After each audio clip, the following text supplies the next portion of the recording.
What's going on, everybody? It's Edwin back again for Strictly Comics, and didn't do my pull list this week because I kind of wanted to get into a couple of comic book reviews, but I'm going to do one review right now, and I'm going to be reviewing the Superior Spider-Man issue number 31. When you get this book, the first thing I took notice of was that it is a $5.99 price tag.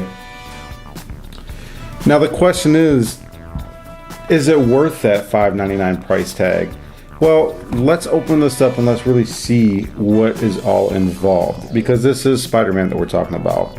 Our writer is Dan Slott, as usual.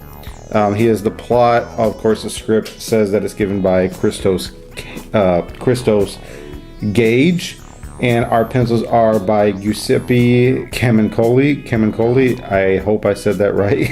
But anyways, when we get into this book, first of all, the cover, let's look at the cover. The cover is actually really nice. I went ahead and got the regular cover. We have Spider-Man. This is actually, as you see at the bottom, the conclusion to Goblin Nation. When we first start out, we see right here that Anna Marie is being held by the Green Goblin. Let me go back a little bit, because in issue number 30, we saw that Peter Parker came back, that Doc Ock reversed or restored Peter's mind into his body. Spider-Man is basically observing everything that Doc Ock did in his place. He's seen everything, all the changes that took place in his absence. We also see that there were some good and there were some bad. Some of the good is probably a lot of the technologically advanced upgrades that Peter Parker has received. You also have Parker Industries, but then you also have a lot of burnt bridges, a lot of broken and torn relationships because of Doc Ock. Now, some of this does have to do with Peter Parker, mostly with his relationship between him and Mary Jane, but that has everything to do with the fact that he is Spider-Man. And it's going to be hard to not only have a secret identity, but to be Spider-Man and then maintain a marriage. So we see that broken relationship between him and Mary Jane is still there, which is probably the hardest thing with Spider-Man within this issue. We see that he actually teams up in this issue with Spider-Man 2099, and they both kind of team up and try to put an end to this entire Goblin Nation thing. There's a lot of back and forth with Peter Parker and the Goblins. There's some really good artwork in here. This is a good example. You got the backs here of Spider-Man and Spider-Man 2099, and then you got the frontal shot at the bottom left there. So some of the artwork, in my opinion, is really good, and it kind of gives you a different flavor than our previous artist, which was, I think it was Humberto Ramos. We also see that Peter Parker has a kind of an anti-goblin serum that basically cures people who have been infected by the goblin juice, if you want to call it.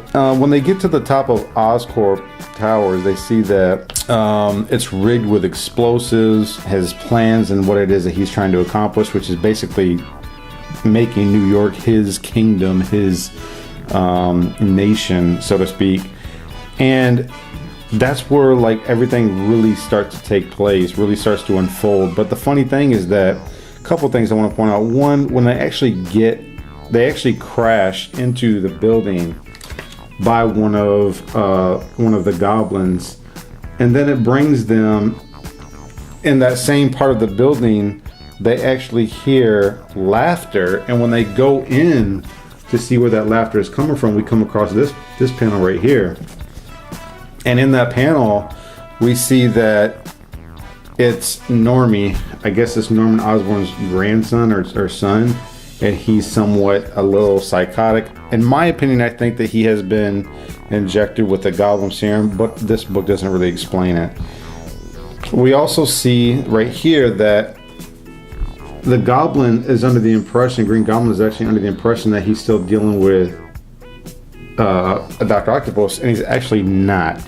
And he realizes this by some of the remarks that Peter Parker makes, and he realizes that, oh, this is the same, a-hole that has this smart aleck mouth, because he's like, he hears his language and he's like, it's you. And then he's like, and Parker's like, the one and only. So, you know, you definitely see that he's back, and this was just like really great. This was a really good issue. At my opinion, I felt like it was a little rushed at the end, because you actually have two sections to this Goblin Nation. You have the main story, which is about 25 pages. And then you have a little bit of after story, which is about 15 pages. So you actually get about 40 pages of the actual story. And then you also get a small story of the Silver Surfer, but I didn't really read that because I really don't care. This issue met up to a lot of expectations. It didn't really let me down. Like I said, my only concern was that in the end, we see that it was a little rushed, in my opinion, because we have 2 pages in which Spider-Man 2099 was there, then he dealt with Anna Marie, and then he dealt a little bit with Dr. Octopus, all within like a couple of pages. So it was just a little bit rushed. I thought it was a solid conclusion. I thought it was pretty good. So I would have to give Spider-Man issue 31, Goblin Nation conclusion, a 4.5 out of 5. Don't forget to like, comment, subscribe, you guys. I always appreciate it. Let me know what you thought of Superior Spider-Man issue number 31, if you read it or not, because I want to know what you guys think in general of the overall series. Did you like it? Were you mad when you found out that Peter Parker was dead? Are you glad that he's back? Let me know what you guys think. As always, you guys, keep God first in your life. Enjoy your comic books, and God bless you guys. I'm out.